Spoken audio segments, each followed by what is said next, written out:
There is a resin that traveled for centuries in the pockets of ambassadors, that was worth more than silver in the markets of the ancient Mediterranean, and that today rises in a spiral of smoke inside every cathedral in Latin America, Spain, and southern Italy, without almost anyone knowing that this sacred smoke has nothing to do with the incense described by Roman priests. That is what makes this story so extraordinary. It is not just the story of a plant.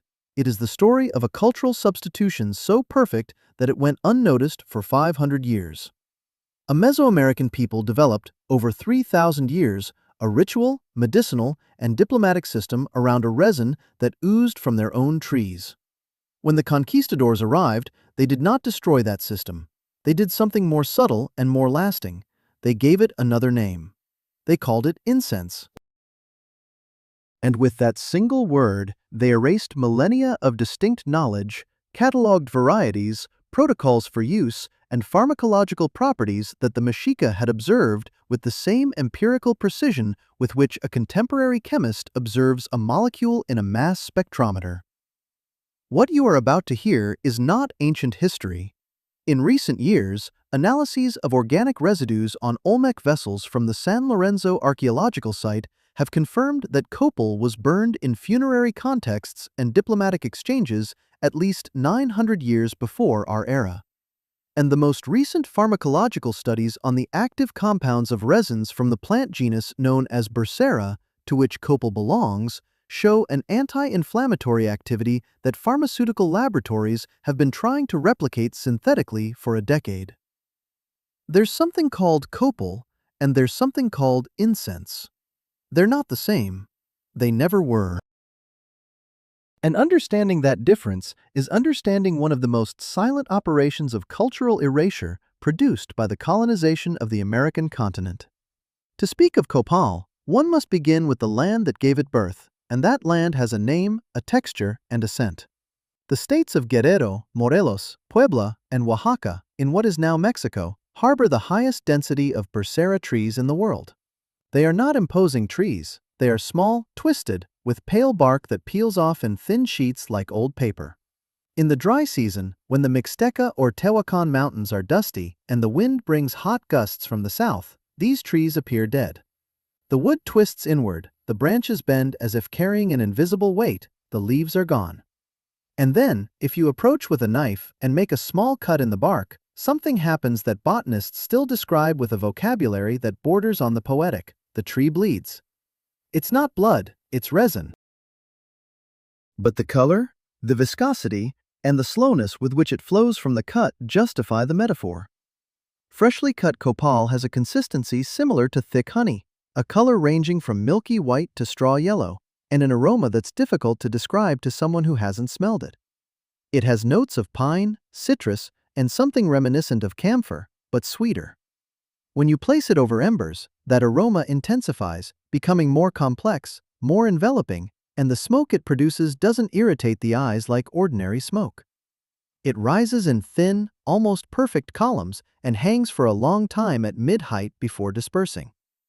For more than 3,000 years, that was exactly what the Mesoamerican peoples sought from it. But to say the Mesoamerican peoples is an oversimplification that almost falsifies reality. Because copal was not a single thing. The Mexica, and before them the Olmecs, the Toltecs, the Zapotecs, the Maya, had developed a classification system for copal as elaborate as any European pharmacopoeia would have for its alkaloids and tinctures. The 16th century chroniclers who most meticulously documented the pre-Hispanic world recorded at least 9 distinct varieties of copal, recognized and used in different ways in the Mexica world. These were not 9 names for the same thing. They were 9 materials with distinct properties, different origins, specific ritual occasions, and their own medicinal uses. White copal, called copali in Nahuatl, was the purest and most commonly used in offerings to the great gods of the Mexica pantheon. Black copal, darker and more resinous, had different applications. Ball-shaped copal, obtained from different species within the same genus, was used in markets as currency and as tribute. Francisco Hernández de Toledo, the personal physician to Philip II, who arrived in New Spain in 1571, at the head of the first scientific expedition the Western world sent to systematically study the flora of another continent, dedicated several pages of his monumental work on medical botany to copal. Hernández, who spent 7 years in the New World interviewing indigenous healers whom the Mexica themselves called ticitl, meticulously recorded the uses of copal in traditional medicine, to treat chest ailments, to relieve muscle pain through direct smoke application, to disinfect wounds, to alleviate headaches, and to use it as a protective agent during the opening of corpses in funeral ceremonies. Hernández was not a chronicler of customs. He was a physician trained at the most rigorous European university of his time, and he took seriously what the ticitl taught him. But Hernández was not the first. Before his arrival, the mendicant friars of the 16th century had already gathered information about copal, albeit with a perspective divided between botanical fascination and theological suspicion. Fray Bernardino de Sahagún, who dedicated decades to compiling what we know today as the Florentine Codex, completed around 1577, included several entries on copal in his catalogue of medicinal and ritual plants. Sahagún was, in this sense, a prodigious observer. He collected information without intending to fully understand it, with the honesty of an ethnographer who knows that his own cultural framework limits what he can see.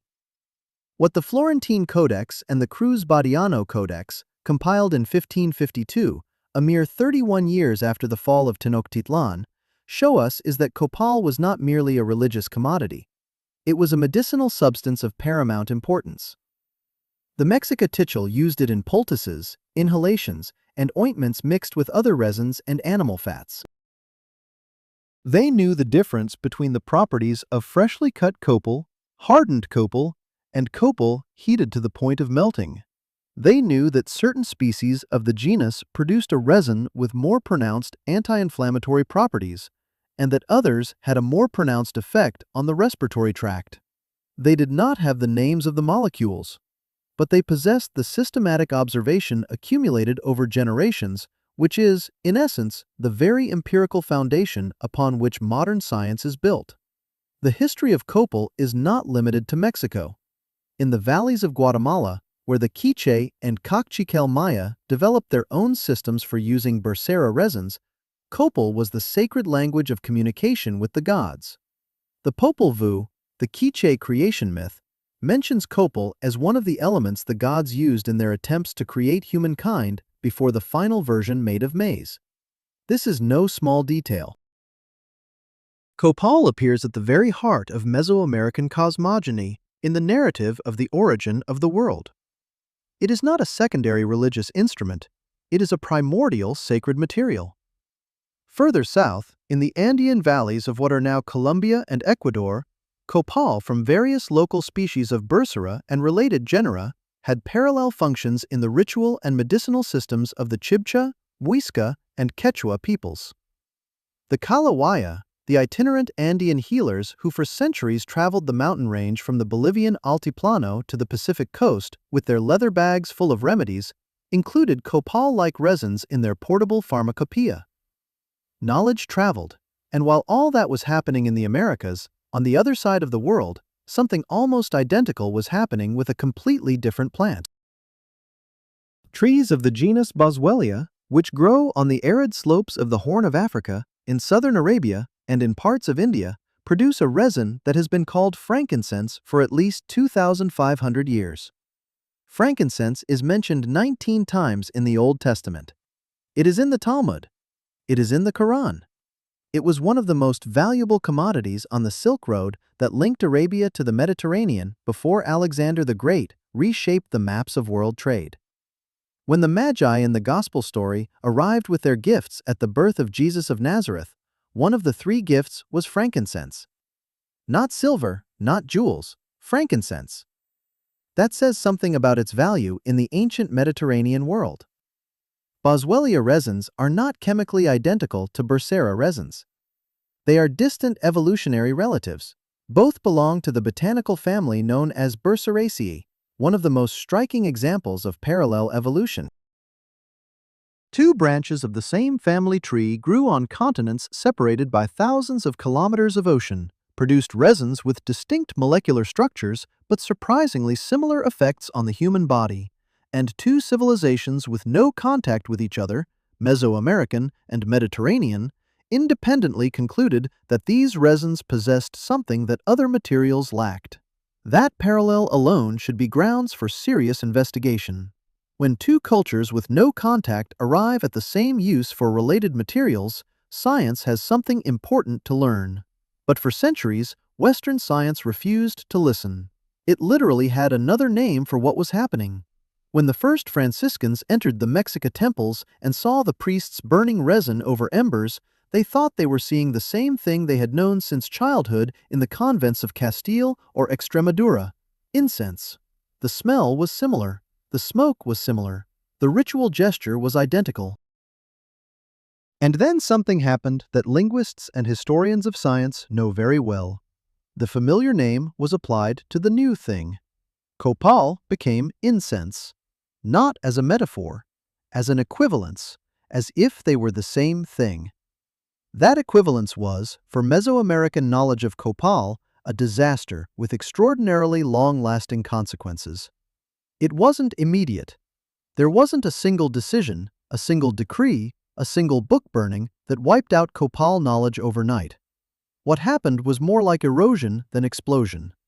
The 9 varieties of copal documented in the Aztec codices gradually collapsed into a single category: incense. The distinct ritual uses, which depended on knowing which variety produced which type of smoke with which properties, were absorbed into the Catholic ritual of a single, undifferentiated substance. Medicinal uses were disconnected from the name. If copal was incense, and incense was a matter for the Church, then using copal as medicine was what? Witchcraft? Idolatry? Or simply something irrelevant that didn't deserve to be documented? The process was more covert than that. Friars who most respected indigenous knowledge, such as Sahagún and the Dominican Diego Durán, recorded the medicinal uses of copal along with the rituals. But the ecclesiastical mechanism for reviewing these texts was hostile. Sahagún himself saw his manuscripts confiscated by his superiors in Mexico and sent to Spain, where they remained buried in the archives of El Escorial for centuries. The Florentine Codex was not published in its entirety until the 20th century. 150 years after its composition, its contents remained secret.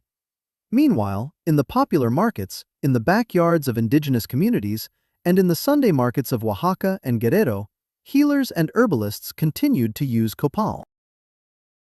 But this use remained disconnected from written records, excluded from official pharmacies, and relegated to the category of peasant or indigenous knowledge, which, in the colonial epistemological hierarchy, was synonymous with ignorant knowledge. And here we must mention a mechanism that is central to understanding what happened: the royal protomedicature. This institution, which the Viceroyalty of New Spain imported from Castile, was the body in charge of regulating the practice of medicine and the distribution of medicines throughout the colonial territory. Formally created to protect the population from charlatans and dangerous remedies, the royal protomedicature had, in practice, a powerful effect of cultural normalization. What did not fit into the European system of medical categories, based on the Galenic tradition and Dioscorides' pharmacopoeia, translated and annotated by Andrés Laguna in 1555, simply had no place in legitimate medicine. Indigenous healers, the ticitl, needed a license from the protomedicatura to practice. To obtain it, they had to demonstrate knowledge of European medical theories, not indigenous knowledge. This single requirement was enough to ensure that, within 2 generations, the pre-Hispanic medical knowledge system ceased to be transmitted through official channels. Those with access to education learned European medicine. Those without access continued to use traditional knowledge, but silently, on the margins, unregistered and without guaranteed continuity. Copal survived on the margins.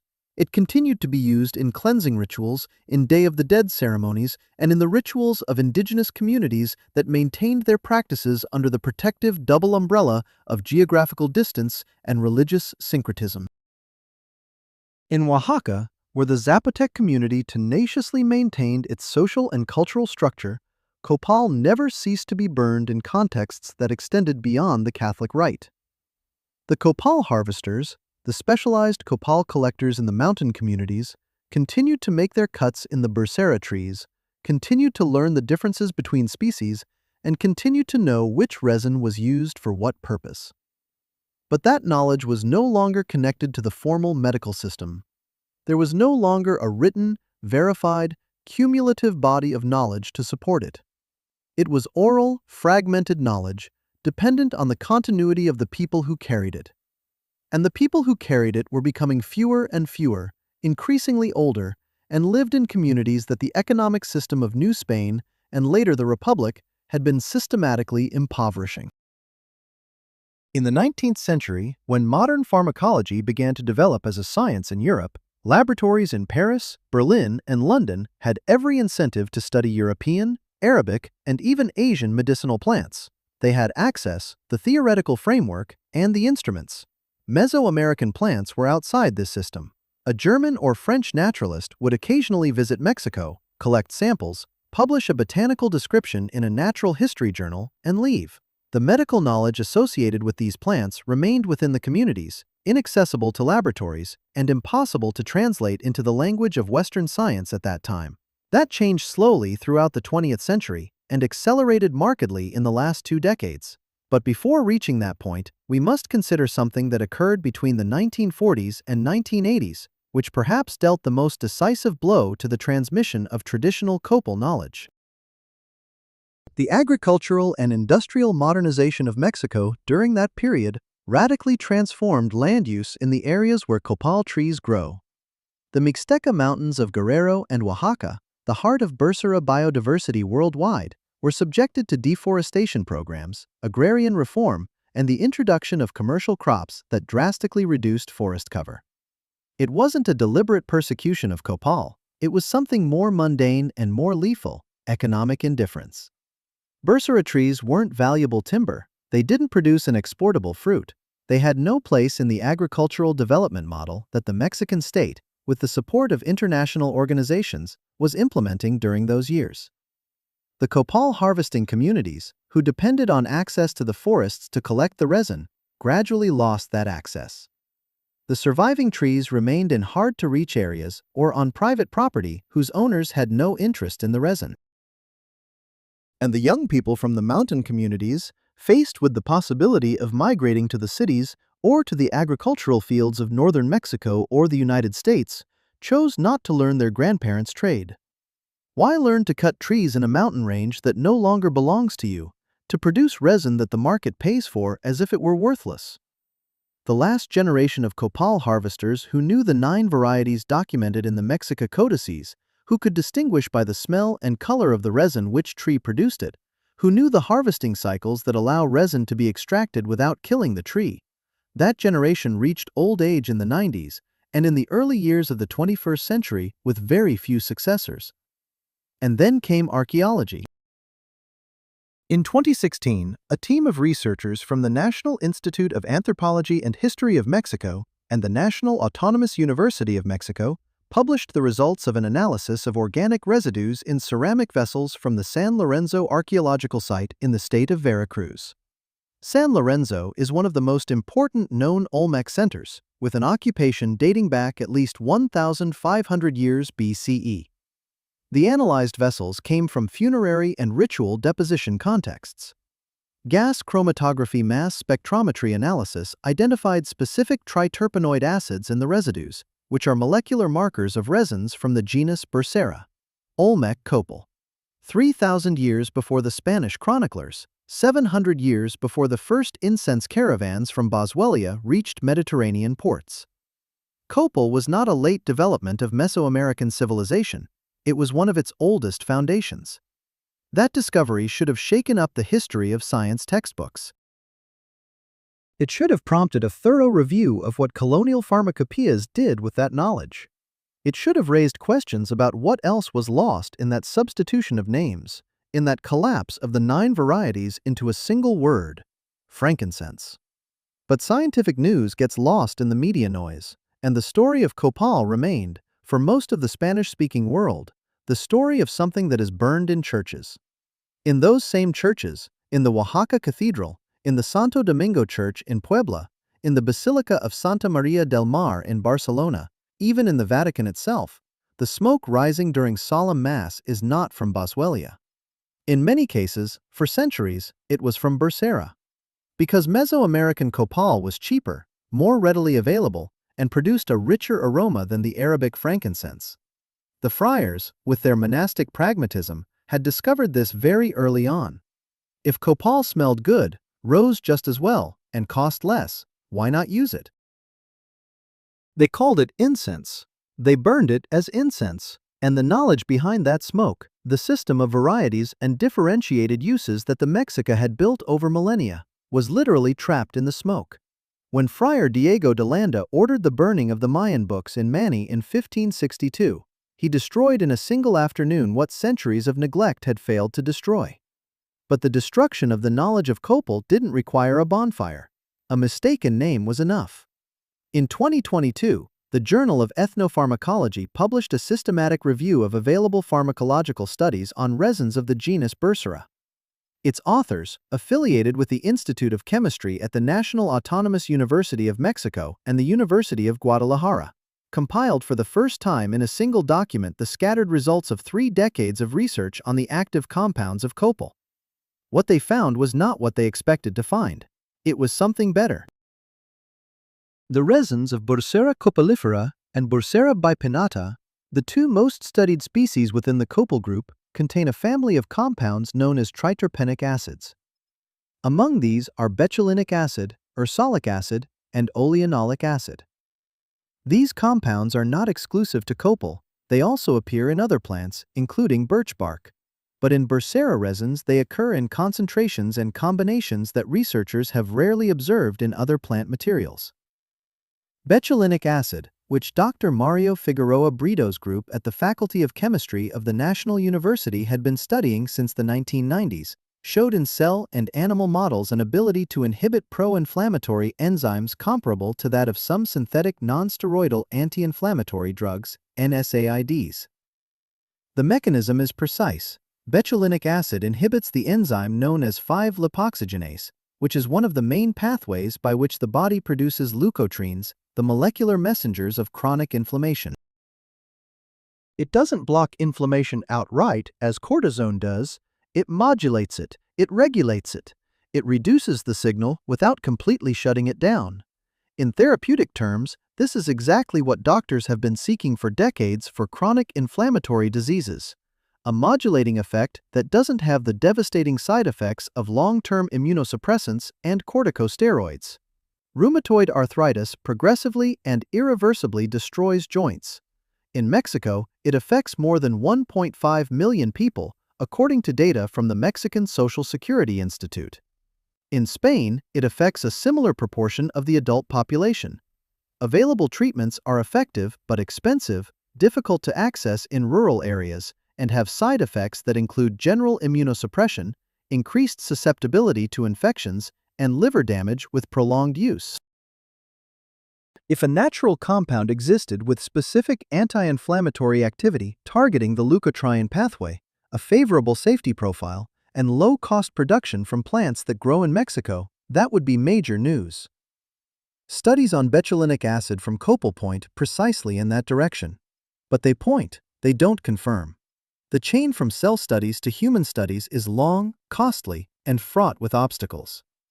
The problem is that this research chain, for copal, has never had sustained funding. Studies exist, but they are sporadic. The team at the National University publishes a promising result. 4 or 5 years pass. Another study from a different university appears, confirming the mechanism, but with a different species of the same genus.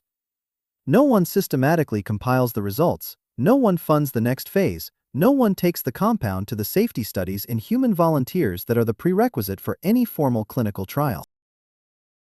The pharmaceutical industry does not fund research on compounds it cannot patent. Betulinic acid and ursolic acid are naturally occurring molecules in the public domain. There is no possible patent. There is no guaranteed return on investment. The system for funding pharmaceutical research is designed so that exactly this happens. Unpatented natural compounds are left without clinical research. What is patented, and this is important to note, are certain synthetic derivatives of these triterpenic acids. Some laboratories in the United States and Germany have spent years developing synthetic analogs of betulinic acid and ursolic acid with molecular modifications that allow them to register patents and advance in clinical trials. The natural compounds of copal, which any Oaxacan community can produce in their backyard, do not receive this treatment. Their modified synthetic versions, manufactured in laboratories with equipment worth tens of millions of dollars, do. This is not a conspiracy. It is the ordinary logic of the contemporary pharmaceutical market. But the ordinary logic of the contemporary pharmaceutical market has extraordinarily concrete consequences for the peoples who have historically used these plants. In 2017, researchers from the Autonomous University of the State of Morelos published a study in the journal Phytomedicine on the effects of Bursera bipinnata resin extract in mouse models of induced intestinal inflammation.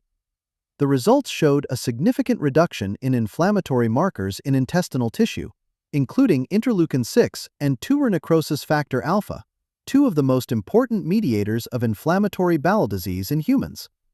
The study is not a clinical trial, it is a preclinical study.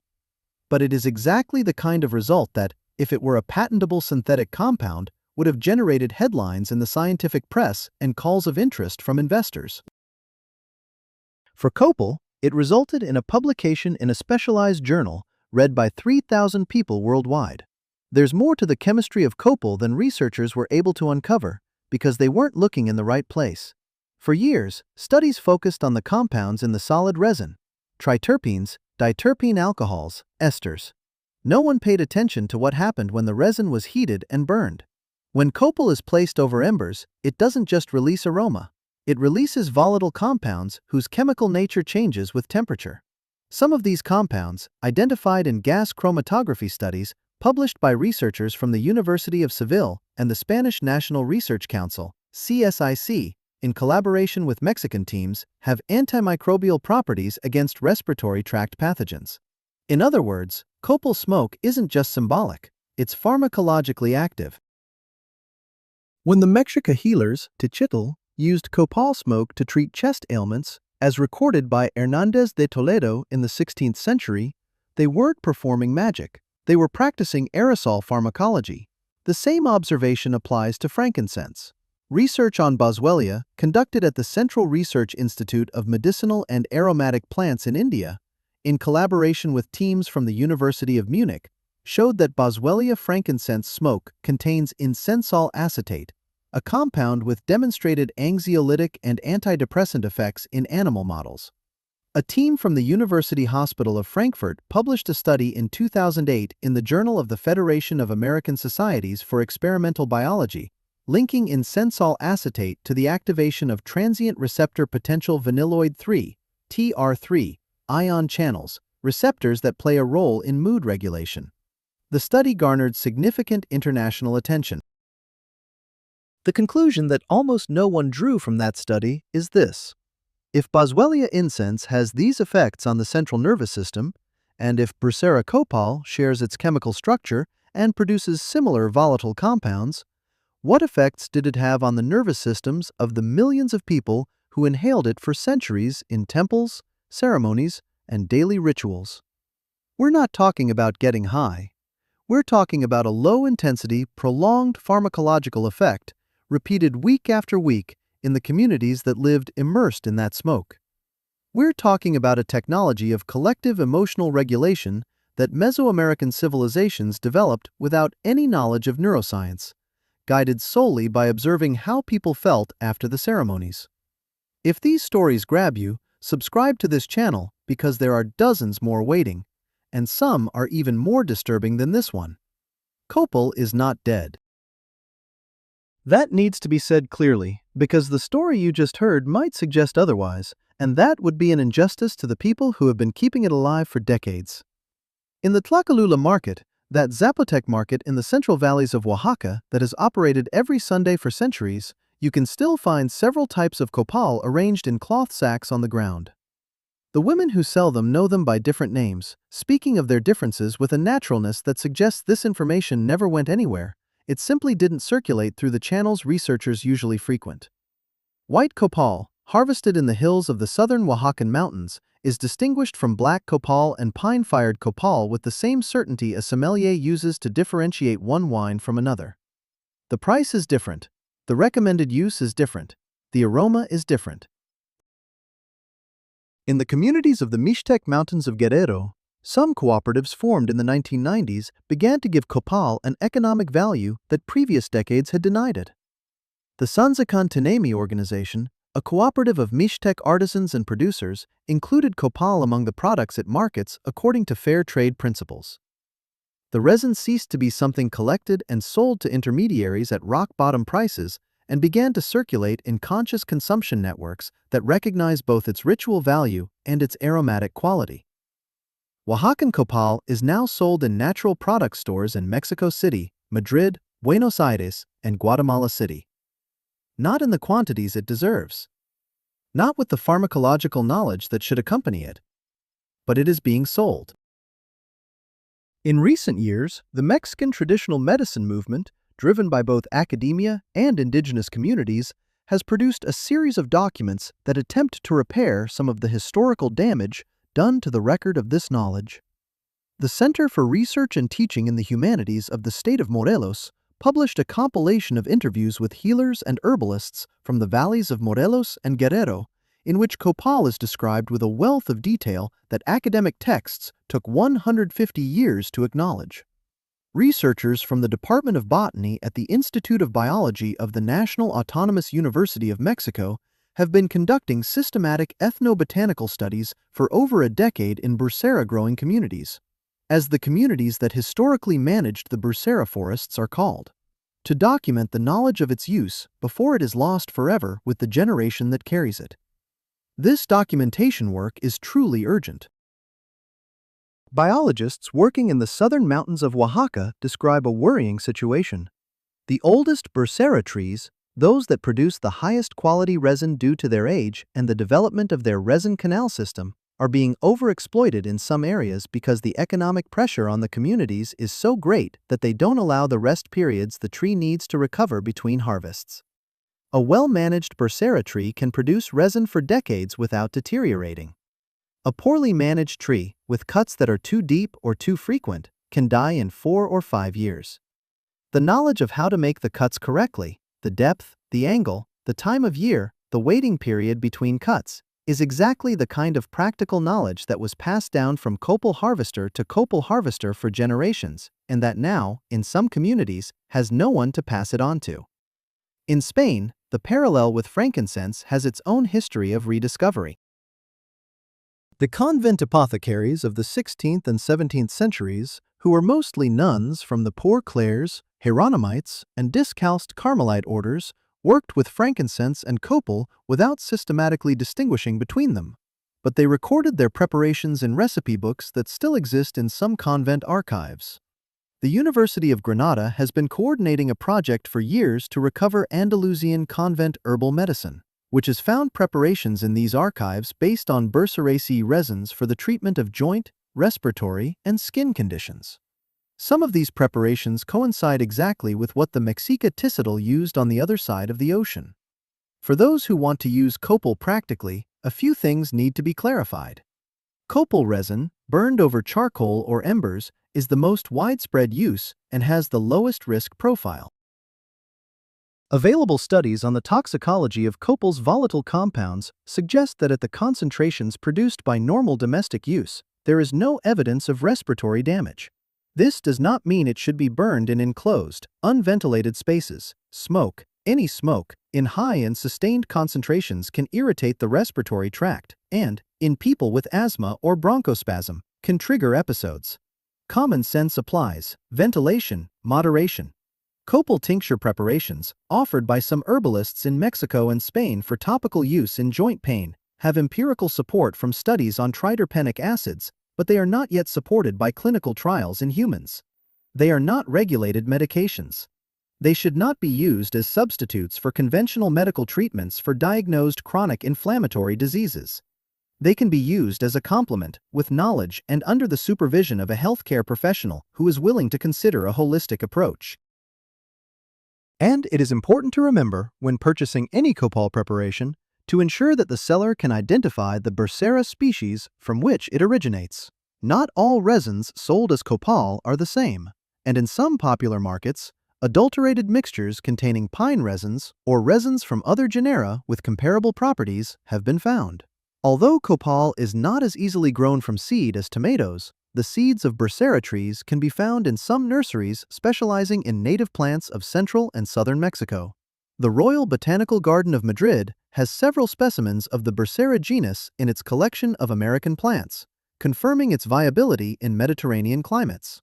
Some amateur gardeners in Spain and Argentina have had success cultivating Bursera in pots, although resin production under these conditions is minimal and has more ornamental than practical value.